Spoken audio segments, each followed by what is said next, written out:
On this episode of Politics First, we head to Mandi in Himachal Pradesh with Amandeep Dixit giving us a ringside view of how the contest is building up there. Himachal Pradesh sends only 4 seats to the Lok Sabha, but its place in the context of national politics is in no way insignificant. In the build-up to the Lok Sabha elections in 2024, there have been several developments in the hill state that will have implications for how things may pan out in some key seats in the coming polls. So Times Now has reached to the Indra market, which is one of the talking points and the famous spot where the local people sit together and have a chit chat, and this time the hottest topic is Lok Sabha elections. First, I request my camera person to kindly show you the visual of this market. You can understand and have a sense that how people are sitting here. They all are locals, and in fact they all are talking to each other regarding this Lok Sabha elections. This is the heart of the city, and this is in the Mandi town. The Rajya Sabha elections in Himachal Pradesh earlier in the year gave an insight. There was cross-voting from within the Congress ranks, with several Congress MLAs voting for the BJP candidate. In the process, despite there being a Congress government elected in Himachal Pradesh since 2022, the BJP Rajya Sabha candidate won the seat from the state. And Abhishek Manu Singhvi, the Congress candidate, was left rueing the lack of unity within the party. So Himachal Pradesh politics was in the middle of a churn, and things got only more interesting when those who had cross-voted, both congressmen as well as independents alike, defected formally to the Bharatiya Janata Party. Congress छोड़कर आए सभी माननीय 6 विधायकों का दुनिया के सबसे बड़े राजनीतिक दल भारतीय जनता पार्टी में बहुत बहुत स्वागत और अभिनंदन करता हूं। भारतीय जनता पार्टी न केवल दुनिया का सबसे बड़ा राजनीतिक दल है, बल्कि दुनिया के सर्वाधिक लोकप्रिय नेता अगर पूरी दुनिया में कोई है और लगातार कई वर्षों से है तो माननीय नरेंद्र मोदी जी हैं।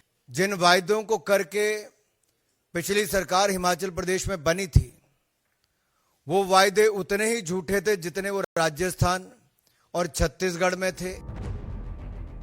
In 2021, there were a series of by-polls held, and the Lok Sabha constituency of Mandi, which had been won by the BJP in 2019, but fell vacant due to the death of the elected MP Ram Swarup Sharma, delivered a setback to the BJP.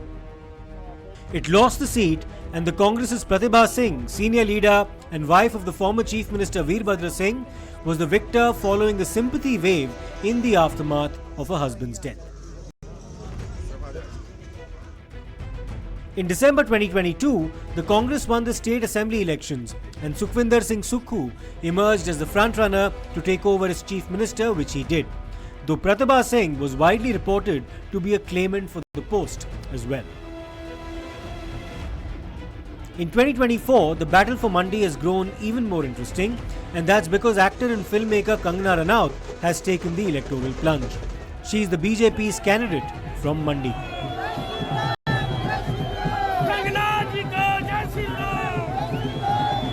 मंडी की बेटी और मंडी की जो राष्ट्रवादी आवाज है, वो अब इस इलेक्शन में जो है वो मंडी को रिप्रेजेंट करेगी। तो आप देख सकते हैं, बताने की कोई जरूरत नहीं है कि क्या कुछ मुद्दे हैं जिनको आप उठाना चाहेंगी। डेवलपमेंट जो है वो हमारा मेन जो मुद्दा है बीजेपी का, और बाकी जो हमारी बीजेपी की जो लीडरशिप है, नरेंद्र मोदी जी जो हमारे जो लीडर हैं, वो हमें जिस तरह से गाइड करेंगे उस डायरेक्शन में हम कोई कमी नहीं छोड़ेंगे। कांग्रेस पार्टी ने अभी तक अपना कैंडिडेट नहीं तय किया है। कंगना लड़ेंगी, लेकिन लड़ेंगी किससे? प्रतिभा सिंह? देखिए, कैंडिडेट चाहे कोई भी हो, लेकिन मेरा ये मानना है कि कभी भी अपनी ऑपोजिशन को कमजोर नहीं समझना चाहिए, और कभी भी लोगों के प्यार को, उनके सम्मान को फॉर ग्रांटेड नहीं लेना चाहिए। तो हम लोग पूरी तैयारी से लड़ेंगे, चाहे कोई भी हो, किसी को भी कमजोर या बलवान ना समझते हुए लड़ेंगे।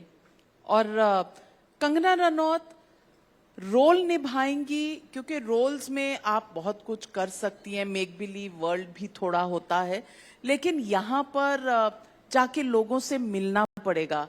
वो फैंस शुरू में शायद हों, लेकिन बाद में अपने काम, अपने दुख, अपने सुख आपके पास लेकर आएंगे। क्या कंगना रनौत में वो पेशेंस, वो पर्सिवियरेंस, वो लगाव हो पाएगा लोगों के साथ, आम लोगों के साथ?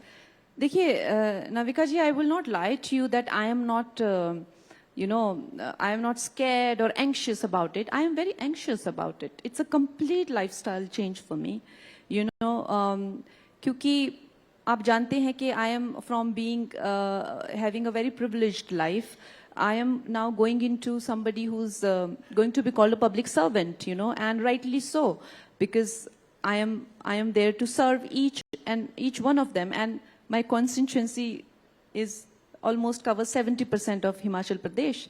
There are 17 mandal under it, and there are multiple Vidhan Sabha. So it's a huge area. So for me, it is nerve-wracking. It's a new role for me, and the fact that from the age of 16, I've been just so deeply involved in the field of arts that I'm a screenwriter, I am a producer, I am a director, I am an actor, and I was just with like a horse with blinkers on, like so एक ही तरफ concentrate कर रही थी अपने and काम suddenly पर। this whole world has opened up. I want to do well at it, because a lot of my self-respect and a lot of thrill comes from the fact that whatever I'm given in life, I do it well. So I want to do it very well. Within hours of her candidature being announced, the Congress was quick to react in a deplorable manner. There was an extremely crass comment, a sexist one at that, clearly meant to humiliate Kangana Ranaut, posted on the Instagram account of Supriya Srinath, the senior spokesperson from the Congress party. She then claimed that she had not posted that message.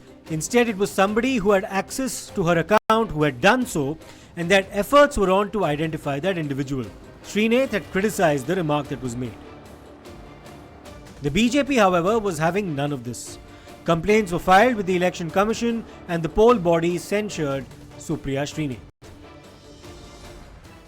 दुख तो इस बात का है कि एक महिला ने स्वयं महिला होकर के उसने टिप्पणी की है, और उस टिप्पणी पर बाद में खेद व्यक्त करते हुए अपनी बात का रास्ता निकालने की कोशिश कर रही है।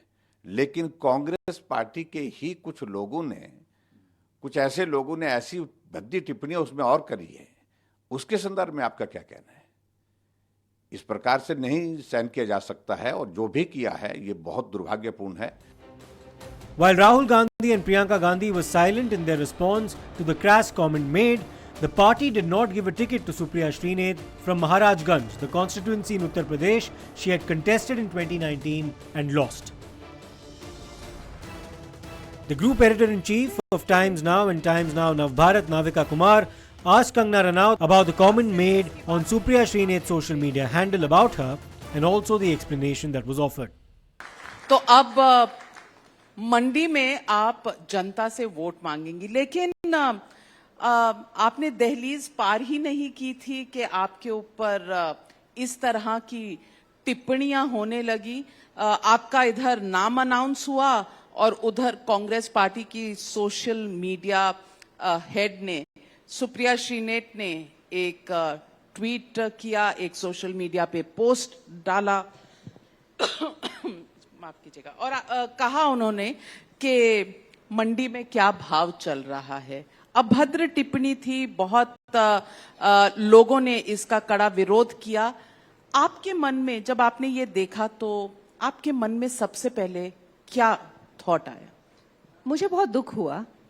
साधारण सी बात है कि हम लोग जो वुमेन एम्पावरमेंट की दिशा में इतने सालों से लगे हैं, हम लोग जिस तरह का, मेरे लिए तो बहुत डेकेड्स लॉन्ग फाइट है to bring about a certain sense of dignity, respect, equality for women, और ये वुमेन कॉज को कितना पीछे ले जाता है। इस तरह की जो भी हम टिप्पणी एक महिला पे करते हैं कि तुम्हारा भाव क्या है या इसका रेट कार्ड क्या है, क्योंकि उन्होंने किसी तरह के फैंसी कपड़े पहने हुए हैं, या तो आई थिंक ये तो वही मेंटालिटी है कि she is asking for it. मैं आपसे पूछना चाहती हूँ, सुप्रिया श्रीनेत ने कहा कि वो कभी भी किसी महिला पर ऐसी अभद्र टिप्पणी नहीं करेंगी। उनका जो अकाउंट था उसका एक्सेस कुछ लोगों के पास था जिन्होंने ये पोस्ट किया।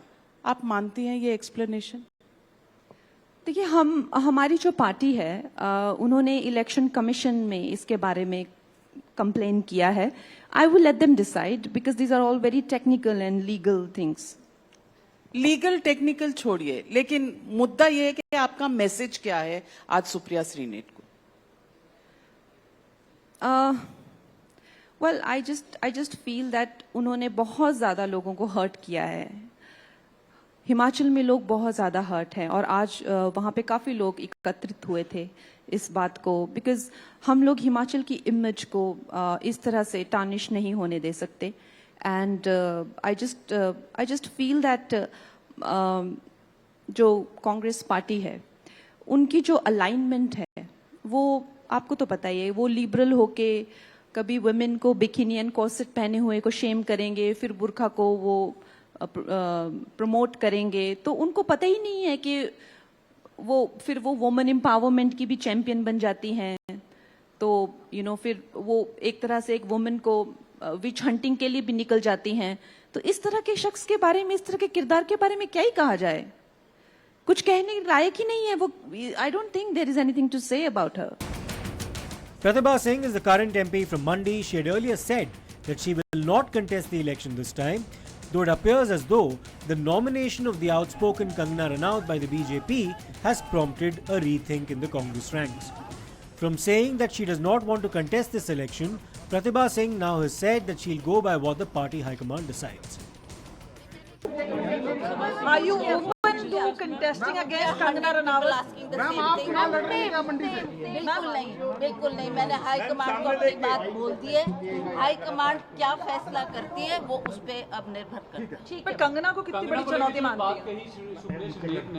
अब मुझे क्या पूछना, वो तो बीजेपी के कैंडिडेट है, बीजेपी ने उनको फील्ड में उतारा है. ठीक है, जो भी होगा सामना करेंगे, इलेक्शन लड़ेंगे और लड़वाएंगे और कांग्रेस को जितवाएंगे. But what are some of the other key issues facing the important constituency in the Hill State? The people, local people, can give us a better sense that what are the issues. Sir, क्या नाम है जी आपका? Sir, my name is Vishal Bhatt from Sundarnagar. Ji. One of the major issue I see in Mandi district is regarding to unemployment. I think that government should think and generate new opportunities to the young person, those who are unemployed. तो मंडी के अंदर मुद्दे क्या रहेंगे आपके मुताबिक? ये तो कह रहे हैं कि अनएम्प्लॉयमेंट जो मुद्दा है, मेरे हिसाब से तो एम्प्लॉयमेंट ही है सबसे ज्यादा. बाकी सर मेन रीजन तो यही है, एम्प्लॉयमेंट. अनएम्प्लॉयमेंट सबसे ज्यादा बड़ा मुद्दा है. इससे इस मुद्दे के अलावा किसी और मुद्दे पे फोकस नहीं होगा. यूथ का भी यहाँ है, यूथ का तो सर मेनली एम्प्लॉयमेंट पे ही रहेगा ना ज्यादा. This is how the Mandi see the Lok Sabha seats, and in fact the third person is also here. We will try to talk to them also. Sir, क्या नाम है जी आपका? सनी जी. सनी, क्या करते हैं आप? वैसे तो सर स्टडी कर रहे हैं, तैयारी कर रहे हैं वैसे. अच्छा, किस चीज की? ऑलमोस्ट कोई भी. अच्छा जी, मतलब सरकारी नौकरी की तैयारी कर रहे हैं आप. तो बहुत इंटरेस्टिंग आदमी है, हम तो आपसे जरूर बातचीत करेंगे. सरकारी नौकरी हिमाचल प्रदेश में हमने देखा है कि बहुत ही ज्यादा पॉपुलर है और हर घर चाहता है कि इस घर में एक सरकारी नौकरी हो. है? ऐसा क्यों? सर मेन मुद्दा यही है कि भाई बेरोजगारी बढ़ रही है. मेन तो साधन होना चाहिए कमाने के लिए, या कुछ होना चाहिए. तो मेन तो मैं यही बताऊंगा भाई, यानी कि मेन रीजन यही है कि बेरोजगारी बढ़ रही है. मेन यही है, और रोजगार होंगे तभी तो ऊपर उठेगा कुछ. मेन ये है भाई, मेन मुद्दा यही है भाई, रोजगार होना चाहिए. अगर रोजगार होगा तभी आगे कुछ होगा, अदरवाइज तो कुछ नहीं है sir. So this is, youth is majorly concerned about their employments, and in fact the people are concerned about the policies and the farmers issue. So these are the key issues that remain on the top of the list regarding this Mandi Lok Sabha elections. But yes, there are certain other issues also which will be the key issues, and in fact we will take you to the rural sectors as well, to the females also, to the youngsters also, to know more about the Mandi, just to have the sense and the poll pulse from the ground of Mandi Lok Sabha. I request my camera person to kindly just open the frame to just witness that how many females are sitting with me. We will take their voices one by one to know the key issues. What are the issues, what they think about the Lok Sabha, and what they think about the Mandi, and what they exactly expect from the politicians and from Mandi Lok Sabha elections. So one by one we will take their voices. Ma'am, क्या नाम है जी आपका? नमस्कार जी, मेरा नाम नर्मदा ठाकुर. मैं मंडी जिले से, मतलब एक छोटा सा गांव है कठाल गवान से बिलोंग करती चाहती हूँ। और ये बताना चाहती हूँ मैं, जैसे लोकसभा में 33% आरक्षण दे दिया गया महिलाओं को, बहुत अच्छी बात है। चलो अगर मतलब इससे मतलब कुछ एक महिलाओं की स्थिति सुधर सकती है ना, मतलब सबके जो सबकी प्रॉब्लम्स है वो एक तरह से सॉल्व नहीं हो सकती, पर अब हमें थोड़ी सी ऐसी आस हुई है भी चलो 33% सीट भी मिली है, तो उससे जैसे आगे जाएंगे, प्रॉब्लम्स हमारी आगे पहुंचेंगी, पार्लियामेंट तक जाएगी हमारी आवाज, उससे जैसे कुछ ना कुछ हम लोगों की स्थिति में सुधार आएंगे। So every person has their own issues, and in fact she is raising the issue. There are so many formalities from the government side, from the administration side, to meet the policies, to the schemes that was initiated by the center government or the state government, but due to these formalities they were not able to have access of these schemes. But for more females are here. Ma'am, क्या नाम है जी आपका? नमस्कार जी, मेरा नाम संतोष है और मैं नीला वार्ड से हूँ। मैं नीला वार्ड की मतलब पिछले टाइम में मैं वार्ड सदस्य रही हूँ और अब मैं भाजपा महिला मोर्चा की सचिव हूँ। पॉलिटिकल पार्टीज को अगर हटा दे हम, तो आप क्या देखती हैं कि मुद्दे क्या हैं यहाँ पे ग्राउंड के ऊपर? मंडी लोकसभा के मुद्दे क्या हैं? जितने भी हमने लोगों से बातचीत की, बेरोजगारी का मुद्दा और इंडस्ट्री का मुद्दा और एजुकेशन का मुद्दा, और ये बता रही हैं कि जो स्कीम्स निकलती हैं वो फॉर्मेलिटीज की वजह से नहीं पहुंच पाती। आपके हिसाब से आप क्या क्या मुद्दे देखती हैं? आप तो लोगों में भी जाती हैं। तो सर मेरा यही है कि मैं तो चाहती हूँ, एक तो बोलते हैं कि बेरोजगार, तो रोजगार तो बहुतों को मतलब नहीं मिल पा रहा है। Kangana Ranaut meanwhile has been campaigning hard and is confident about her and the BJP's prospects.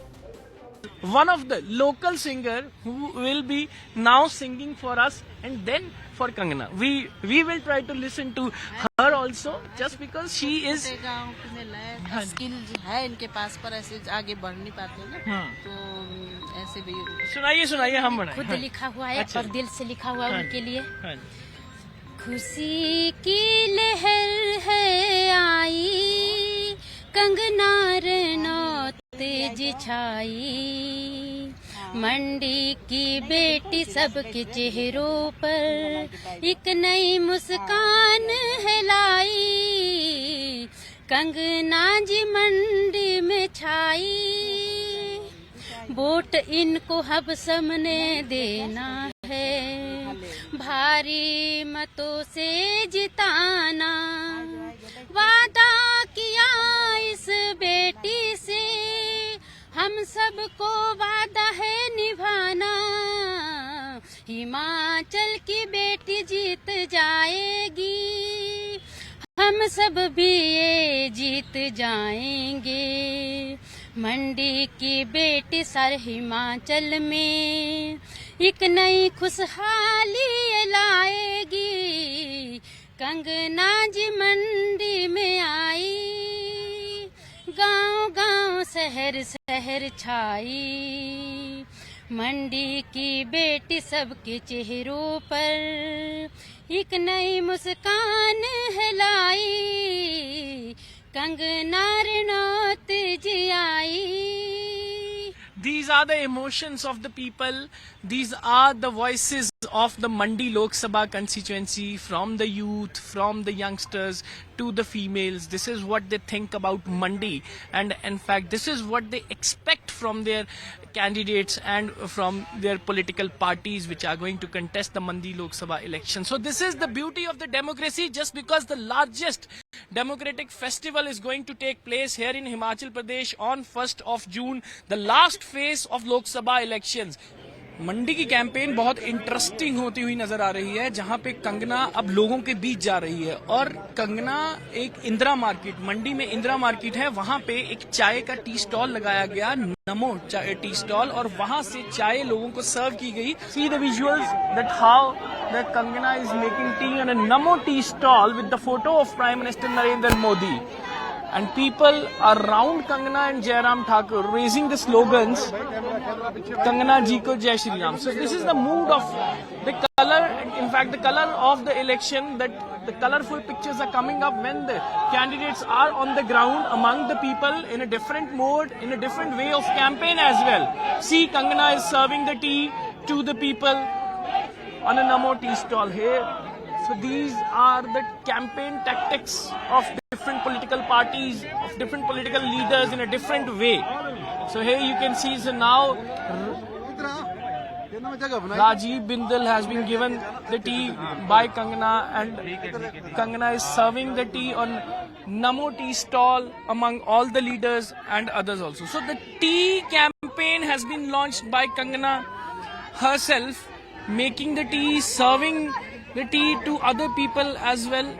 So this is the mood and the colorful campaign of Mandi Lok Sabha constituency, which is the second largest constituency of country. The last time the Congress secured more seats than the BJP in Himachal Pradesh in a Lok Sabha poll was in 2004. The Mandi seat includes 17 assembly segments in Himachal Pradesh and is therefore the largest seat in the state. The BJP won 13 out of these 17 segments in 2022 despite losing that election. The seat has been a bastion of former royals in the past, be it Rani Amrit Kaur or Pratibha Singh. The BJP won the seat in 2014 and 2019, going on to lose the by-poll in 2021. How will 2024 now pan out?